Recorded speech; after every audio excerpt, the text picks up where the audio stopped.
16 फरवरी को जीवनदायिनी मां नर्मदा के प्राकट्योत्सव को संस्कारधानी में धूमधाम से मनाया जाएगा। इस बृहद आयोजन के लिए प्रशासन ने भी इस बात की तस्दीक के लिए रूपरेखा बनाई है कि श्रद्धालु को असुविधा भी ना हो और नर्मदा तटों पर प्रदूषण भी ना फैले। इस बाबत जिला कलेक्टर दीपक सक्सेना ने प्रशासनिक अधिकारियों के साथ बैठकर कुछ आवश्यक दिशा निर्देश जनता के लिए जारी किए हैं। नर्मदा प्राकट्योत्सव के दौरान 15 और 16 फरवरी को नर्मदा तटों पर भंडारों के साथ साथ आतिशबाजी पर भी प्रतिबंध लगाया गया है। रेतनाका और अवधपुरी से ग्वारीघाट क्षेत्र में वाहनों का प्रवेश प्रतिबंधित रहेगा। श्रद्धालु यहां से पैदल ही उमा घाट तक जा सकेंगे। वाहनों को बीते सालों की तरह आयुर्वेदिक कॉलेज ग्राउंड में ही पार्क कराया जाएगा।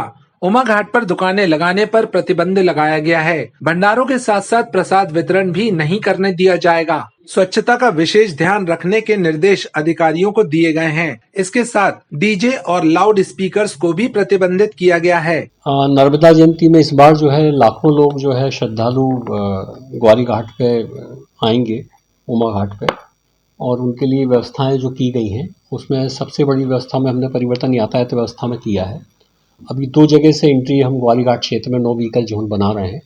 तो जो अवधपुरी वाला क्षेत्र है और जो रेतनाका वाला जो क्षेत्र है वहाँ से वाहनों का प्रवेश वर्जित होगा। वो अवधपुरी से लेफ्ट टर्न करके जो आयुर्वेदिक कॉलेज वाला जो ग्राउंड है उस ग्राउंड में व्हीकल्स पार्क हो सकेंगे। फिर वहाँ से उनको पैदल निकल के या तो उमा घाट वाले रास्ते से, रेलवे लाइन वाले रास्ते से, या फिर जलेहरी घाट से, वहाँ से उनको पैदल जो है उमा घाट तक लोग पहुँच सकेंगे। वापसी के समय उसी रास्ते से वापस नहीं आ सकेंगे। वापसी के लिए जो 4 पहिया वाहन है वो भिटोनी वाले मार्ग से जो है वापस जाएंगे शहर की तरफ। यदि पीक आवर्स में व्हीकल्स की संख्या बढ़ जाएगी, भीड़ की संख्या बढ़ जाएगी, तो वहाँ से फिर हम 2 पहिया वाहनों को भी उसी रोड पर डाइवर्ट करेंगे। एक तो ये यातायात के संदर्भ में एक व्यवस्था है।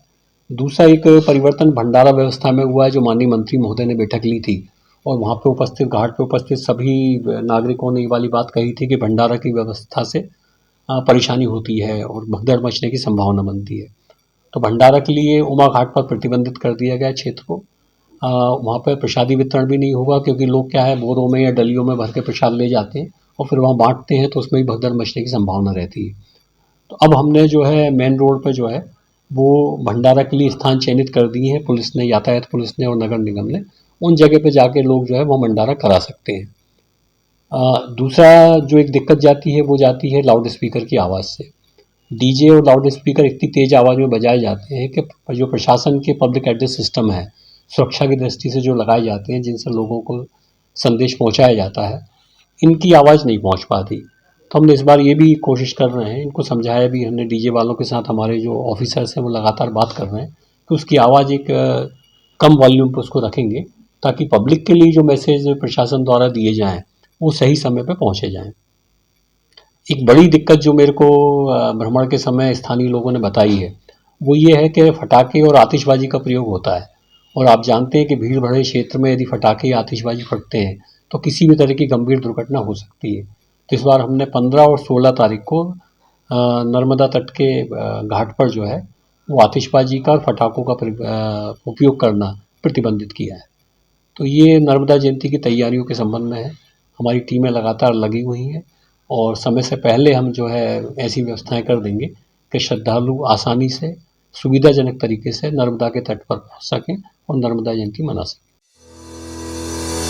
क्या आप भी आयुष्मान योजना के तहत निशुल्क इलाज कराना चाहते हैं? तो सीधे चले आइए शहर के मध्य स्थित मालवीय चौक के पास शीतल छाया अस्पताल, जहां आपको एक ही छत के नीचे मिलेगा संपूर्ण बीमारियों का इलाज। 7 वर्षों से रहा विश्वास का प्रतीक, हजारों बीमार व्यक्तियों का किया सफल इलाज, बोन मैरो बायोप्सी कैंसर का सफल इलाज।